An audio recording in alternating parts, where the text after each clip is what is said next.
नमस्कार, स्वागत है एक बार फिर से आप सभी का आपके अपने चैनल हनुमान सेवा परिवार में। आशा करते हैं कि प्रभु श्री हनुमान जी और परम पूज्य गुरुदेव बाबा नीम करोली महाराज जी आप सभी भक्तों पर असीम कृपा सदैव बनाए रखें। एक बार सुधीर दादा ने कहा था कि हम सब सोचते हैं कि हम गुरु के पीछे भाग रहे हैं, पर वास्तविकता तो यह है कि वे ही हमारे पीछे निरंतर भाग रहे हैं। दोस्तों, महाराज जी प्रेम के अक्षय स्रोत हैं। प्रेम वास्तव में क्या होता है?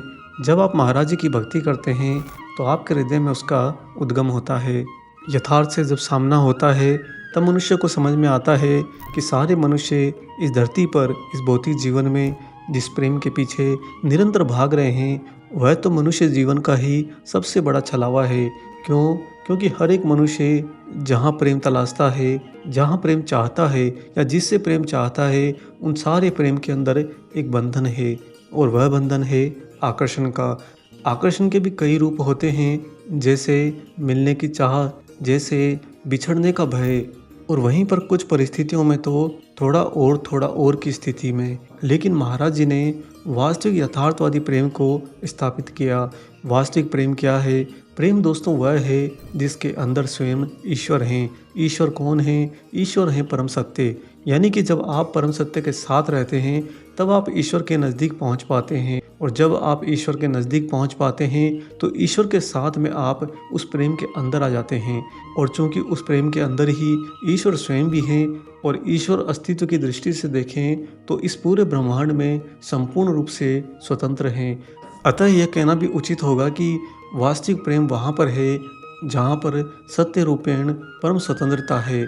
चलिए इसे थोड़ा सरल करके समझते हैं।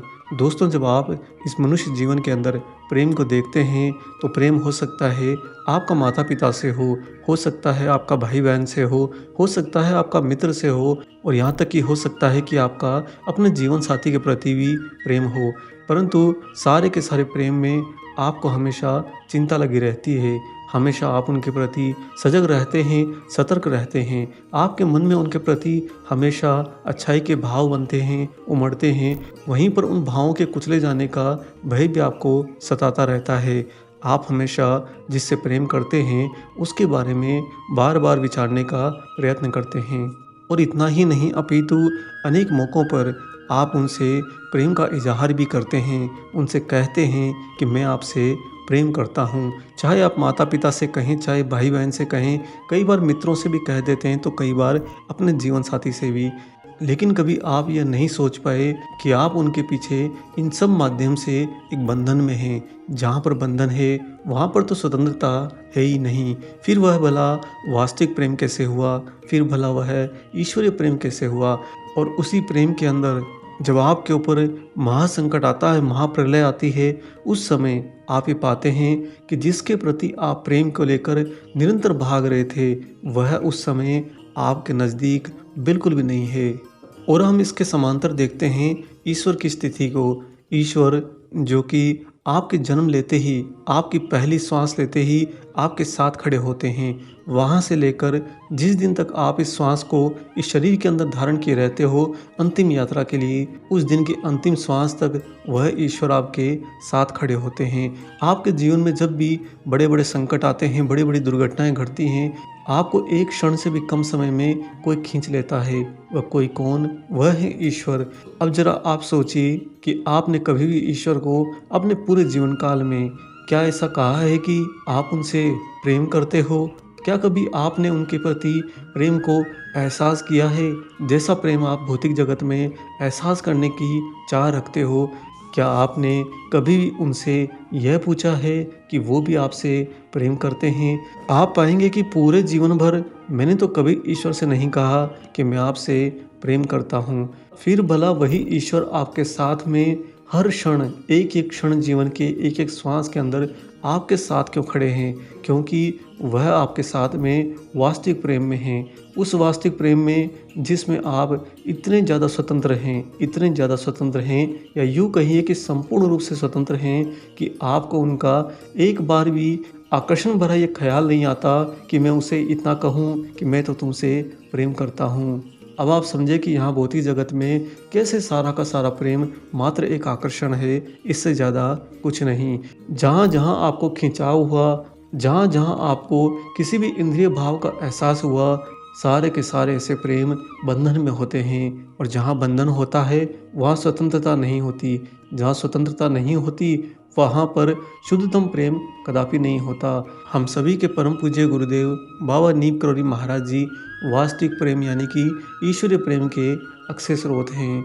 जो कोई भी महाराज जी को एक बार भी देख लेता है वह स्वतः ही हृदय की गहराई में बाबा से प्रेम की अनुभूति कर बैठता है। दोस्तों, ऐसे ही एक बार महाराज जी के बारे में, उनकी सिद्धि तथा क्षमता के बारे में सुनकर एक अमेरिकी महिला बाबा के दर्शन के लिए श्री कैंची धाम आई।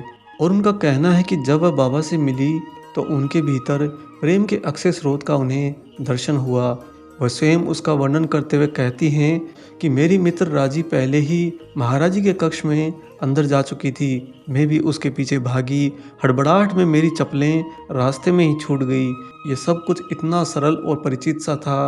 अंदर जाकर महाराज जी के चरणों में शीश नवाना, फल फूल उन्हें अर्पित करना, और जो ही फूल महाराज जी के चरणों पर रखें बाबा का तुरंत उन्हें वापस मेरी ही गोद में डाल देना। भाव का तो क्या ही कहूँ, उसी समय रोना और जोर जोर से हंस देना। आंसुओं की झिल्ली से ढकी आंखों की पलकें उठाकर ऊपर देखा तो महाराज जी उछल रहे थे, मुस्कुरा भी रहे थे और हर्षित होकर बोल रहे थे, अमेरिकन माँ, अर्थात mother from America, mother from America. ये विदेशी महिला कहती हैं कि उस प्रथम दर्शन के दौरान महाराज जी मुख्यतः हिंदी में ही बोले, परंतु पास ही खड़े दुभाषी के बिना ही मैं सब कुछ समझ गई और उस प्रेम को भी मैं पहचान गई जो रामदास के माध्यम से वहाँ पर अमेरिका में बरसाया गया था महाराज जी के रूप में, और जो प्रेम मुझे भारत में बरबस ही खींच लाया था। यहाँ आई तो बाबा वही प्रेम का स्रोत हैं जिस तक मैं अब पहुँच चुकी थी।